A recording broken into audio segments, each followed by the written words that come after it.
नमस्कार मित्रांनो, मैदान चालू आहे ओपनचं लिंब या ठिकाणी आणि त्या मैदानामध्ये आता टोटल 27 गट पडले. त्या 27 गटामध्ये कोणते बैल सेमीफायनलसाठी पात्र झालेत मी 1 ते 10चे निकाल मागाशी मी सांगितले आहेत माझ्या जुन्या चॅनलवरती किरण शिरतोडे ब्लॉगच्या चॅनलवरती जावा बघा.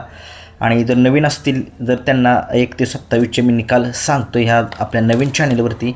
1 नंबर गटामध्ये धामणेरचा स्वराज आणि रायफल शिरोडनची पळाली. 2मध्ये काही समजलं नाही कोणता बैल पळाला. 3 नंबर गटामध्ये पिस्टन 22 अकराने लक्ष्मणरावचा पराभव झालेला आहे आणि हा पराभव जो आहे तो भूतनाथ आणि जेलरने केलेला आहे त्यांचा. गट क्रमांक 4मध्ये लिमचा वजीर यांनी बाजी मारलेली आहे. गट क्रमांक 5मध्ये वजीर 916 आणि त्याच्यासोबत जरवडीकरांचा सोन्या पळाला. गट क्रमांक 6मध्ये शाकीर पठाण सौरभ कामते यांचा राजा पळाला आणि कराडचा लखन पळाला. गट क्रमांक 7मध्ये सरपंच आणि साईराज पळाले. गट क्रमांक 8मध्ये बक्कासूर आणि वाटेगावचा बादल सेमीसाठी पात्र झालेले अमर ड्रायव्हर यांनी ही गाडी चालवली. गट क्रमांक 9मध्ये कारगिनारी लक्षा घोटावडे मुळशीचा पळाला. गट क्रमांक 10मध्ये काय बैलांची नावे काही समजली नाहीत. 11मध्ये सोन्या आणि गरुडा पळाला. 12मध्ये पक्षा पळाला. 13मध्ये लिमच्याच गावचा बैल पळाला. 14 नंबर गटामध्ये बावधन आणि वाय या गाडीचा 1 नंबरला सुंदर अशी गाडी आहे ती सेमीफायनलसाठी पात्र झाली. गट क्रमांक 15मध्ये तास क्रमांक 4वरून धावलेली गाडी सामना झालेला आहे. ठोंबरेवाडी या गावचा बैल पळाला आणि त्याच्यासोबत त्याच गटामध्ये तास क्रमांक 5वरून वाकड मुळशीचा नंदी पळाला. या दोघांच्यात सामना जो आहे तो निकाल झालेला आहे. गट क्रमांक 16चा निकाल 16मध्ये सुंदर अशी गाडी पळाली रायफल आणि भारत पळाली. रायफल जो आहे तो कुठला आहे काय माहीत नाही, परंतु भारत आहे तो कालगावचा पळाला. सुंदर अशी गाडी गोंदा ड्रायव्हर यांनी जी आहे ती सेमीफायनलसाठी पात्र केली. खूप साऱ्या शुभेच्छा या गाडी ड्रायव्हरांना. गट क्रमांक 17चा निकाल तास क्रमांक 4वरून धावलेली गाडी शिवा पळाला महेशप्पा कालगावकरांचा आणि त्याच्यासोबत जो नंदी पळाला त्याचं नाव काय समजलं नाही. गाडी जी आहे ती बबलू ड्रायव्हर वेचलेकरांनी सेमीफायनलसाठी पात्र केली.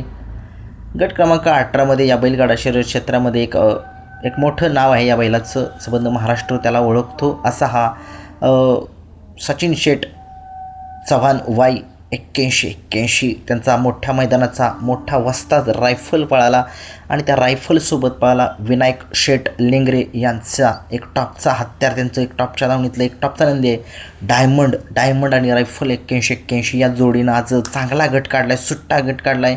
बहुतेक ही गाडी आज फायनलमध्ये दिसू शकेल कारण की किती टॉपनं पळाली गाडी. बघितली गाडीवरती ड्रायव्हर अच्युत ड्रायव्हर रेट्रेकर होते का कोण होते काही समजलं नाही, परंतु असो आज 81 रायफलचं आपल्याला गुलाल बघायचे आणि डायमंड हा सुद्धा आपल्याला गुलालामध्ये बघायचे विनायक शेठ लेंगरे यांचा. अच्छा, मैदानामध्ये गट क्रमांक 19चा निकाल आहे. तास क्रमांक 3वरून धावलेली गाडी नागेवाडीकरांचा भुंगा पळाला आणि त्याच्यासोबत पळाला अनबलवाडीकरांचा ओरिओ आणि भुंगाची गाडी सेमीफायनलसाठी पात्र झालेली आहे एक गट क्रमांक 19मधून. आजच्या मैदानामध्ये गट क्रमांक 4मध्ये सुंदर अशी गाडी पळाली विसापूरची आन बान शान आणि असा हा विसापूरकरांचा कार्तिक पळाला. कार्तिकसोबत जो नंदी पळाला त्याचं नाव काय सांगितलं नाही, परंतु सुंदर अशी गाडी जी आहे ती कार्तिकची सेमीफायनलला गेलेली आहे. खूप साऱ्या शुभेच्छा कार्तिकला. 21 गटाचा जो निकाल आहे तो काही समजलेला नाही आहे. 22चा सुद्धा काही समजलेला नाही, कमेंट्समध्ये सांगू शकता. गट क्रमांक 23चा निकाल तास क्रमांक 6वरून धावलेली गाडी नांदवळकरांचा वजीर पळाला आणि त्याच्यासोबत जो नंदी पळाला त्याचं नाव काय समजलेलं नाही आहे. ही गाडी जी आहे ती सेमीफायनलसाठी पात्र केलेली आहे. राहुल ड्रायव्हर यांनी खूप साऱ्या शुभेच्छा. आजच्या मैदानामध्ये गट क्रमांक 24चा निकाल तास क्रमांक 4वरून धावलेली गाडी पाटकळकरांचा हिंद केसरी पतंग पळाला. सगळ्या महाराष्ट्राला माहीत आहे पतंग प्रत्येक मैदानामध्ये गुलालामध्ये असतो, आज सुंदर पळाला. गट क्रमांक 25चा निकाल तास क्रमांक 3वरून धावलेली गाडी जी आहे ती सेमीफायनलसाठी पात्र झाली. नंदीचं नाव जे आहे ते काय समजलं नाही, कमेंट्स बॉक्समध्ये सांगा. गट क्रमांक 26चा निकाल तास क्रमांक 4वरून धावलेली गाडी विवान राम माने या गाडीचा 1 नंबर आला. सुंदर अशी गाडी पळाली. सोनमळे लिमकरांच्या नावाने गाडी पळाली. बैलांची नावे काही समजलेली नाही आहेत. 27चा निकाल सागर शेठ बेलमाची या गाडीचा 1 नंबर आला. सुंदर अशी गाडी सेमीफायनलसाठी पात्र हे होते. 1 ते 27चे निकाल. टोटल मैदानामध्ये किती गट पळणार आहेत? टोटल मैदानामध्ये 43 गट पळणार आहेत आणि बघावं लागेल आज कशा पद्धतीचं. आता आपण जाणार आहेत मैदानामध्ये सेमीचा थरार बकासूरच्या बघूया कसा बकासूर खालनं पळतो गाड सुटताना सगळे दाखवतो व्हिडिओ.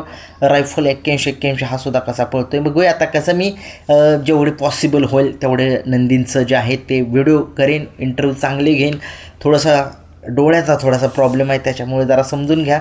काय बरंच नाही झाला कालच्यापासून, काय थोडंसं बघूया. चला मैदानात भेटू आता.